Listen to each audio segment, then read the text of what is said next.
Maayong adlaw Pilipinas ug sa tanan nga naay utang ug credit score. Welcome sa TechWatch News. Kung nagtuo mo na inyong problema kay Finance Week, wait lang. Mas dako ang problema. Equifax got hacked. Millions of data leaked. Millions po ang na-stress. Apil na ang mga wa gani kabalo unsa ng Equifax.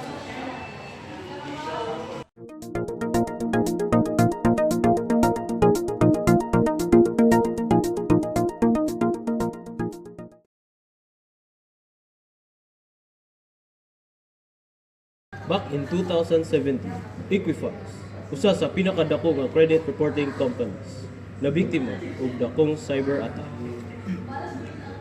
Ang nakuha sa hackers, name, birthday, address, ug social security number. Murag nag-register kag Shopee pero mas delikado. Sakto. Mura na patch na available pero wala gi-update.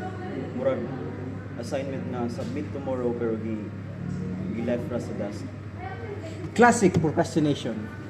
Cyber edition.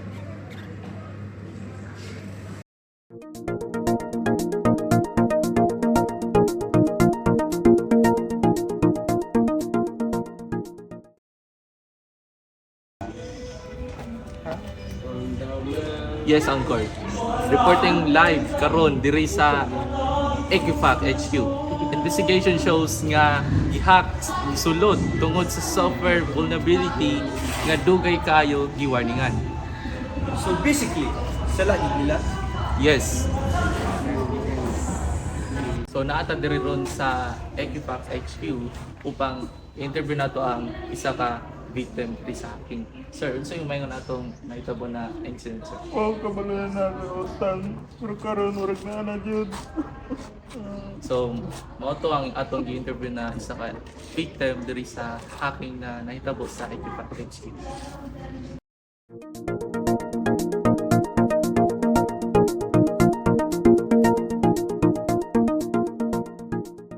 So, let us welcome Ial Arthur Popera.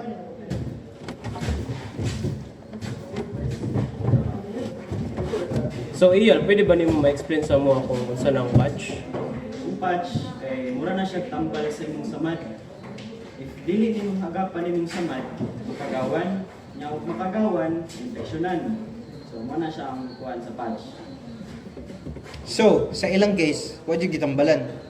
Sa ilang case, wag yun natambalan kay na kagawan man, kasunod man ng hacker. So, salamat sa information.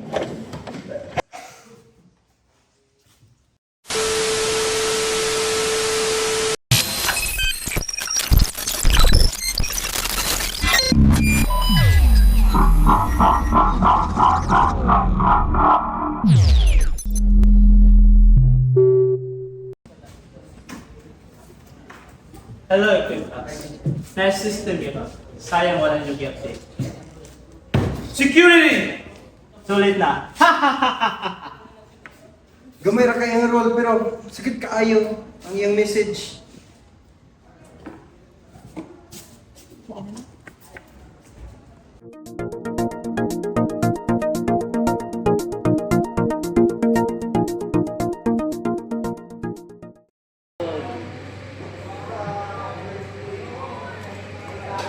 Karon tan-aw nato ang issue dili lang sa tech ug law, pero sa morality. Unsa man gyud ang sakto ug sayo ani? Kay kung computer ay gihack, okay ra. Pero dire, tao man ang apektuhan. Salamat, Anchors. Sa ethics, dili lang ta mangutana unsa ang nahitabo. Kung dili, unsa ang dapat ibuhat. Sa utilitarianism, ang prinsipyo simple ra. Protect the greatest number of people. Unsa man ang gibuhat sa Equifax? Wa nag-update sa system. Wa nagpatch, wa nagdali, wa sila nagcare. Exactly. Instead nga protektahan ang milyon-milyon ka users, ilang giprotektahan ang ilang katapulan. Ouch! Ethical bro. Now let's talk about rights-based ethics. Kini nga theory nag-ingon nga ang tao adunay katungod, labi na ang right to privacy. Personal data is not a bonus item. Dili siya freebie, dili po siya pwede i-ignore. Sa gibuhat sa Equifax, ang private information sa tao muna gi-reset to public. So basically sir, murag i-post akong identity sa Facebook, pero walay caption, walay privacy settings, ug labaw na sa tanan, walay consent. Worst post ever. Mao ni ang ethical failure ani nga issue. Dili lang sa system ang napakyas, ang responsibilidad pod.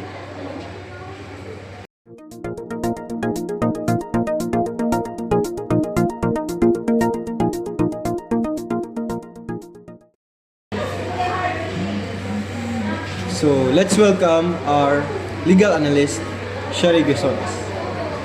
So human sa ethics sugteg, tanawon pod nato unsa may saysay ani sa balaod. Well, legally speaking, Equifax violated data protection laws. Dili na siya gray area, which is klaro na kaayo. So ang kaso, Daghan, fines, daghan, settlement, mas pinakadaghan. Lesson learned. Mas barato ang cybersecurity kesa sa mag-atubang sa kaso. karon introduce nato atong mga biktima sa insidente. So salamat din sa pagtanggap sa among invitation mga sir. So unsa din yung mga problema mga sir?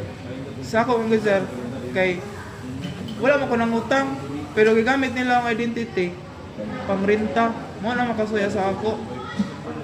Ikaw sir, usa problema nimo sir?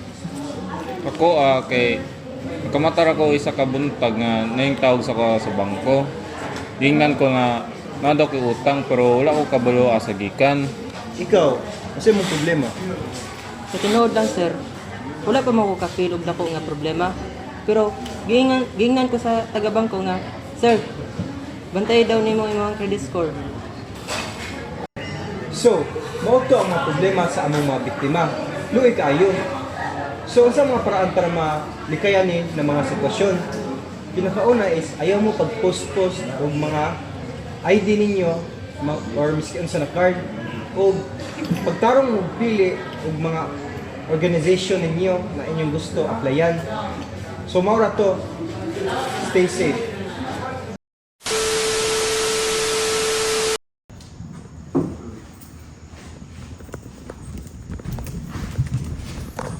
Uy, mga ka-viewers, marag nagiguyog lang po ng kamera. Control room. Unsay naitabo? Sorry kayo ha, medyo blurry man gud ang camera. Tapos wala pa kayo update ang software ba? Sus, pati kamera na Equifax na po. Sir, pareha rin sa ilahang system. Later na ang update. Mindset ba? Ayaw na lang pagsaba. You're not helping this lesson. See, even the camera proves the point.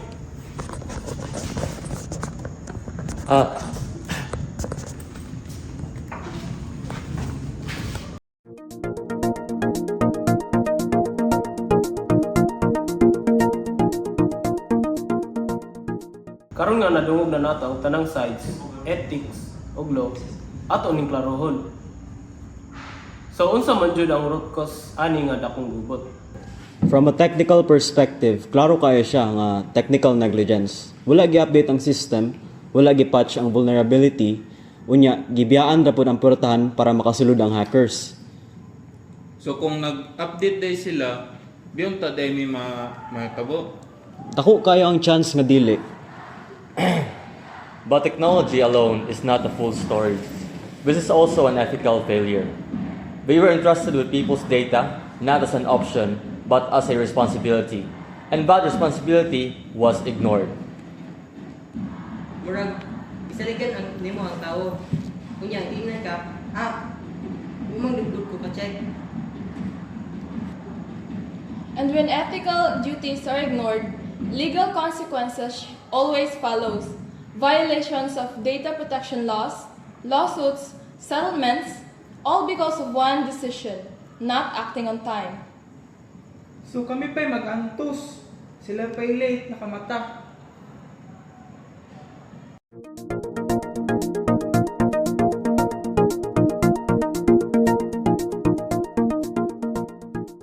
Human nato masabtan ang sayo. Ang mas importante nga pangutana karon, unsa man ang angay buhaton aron dili na mausab.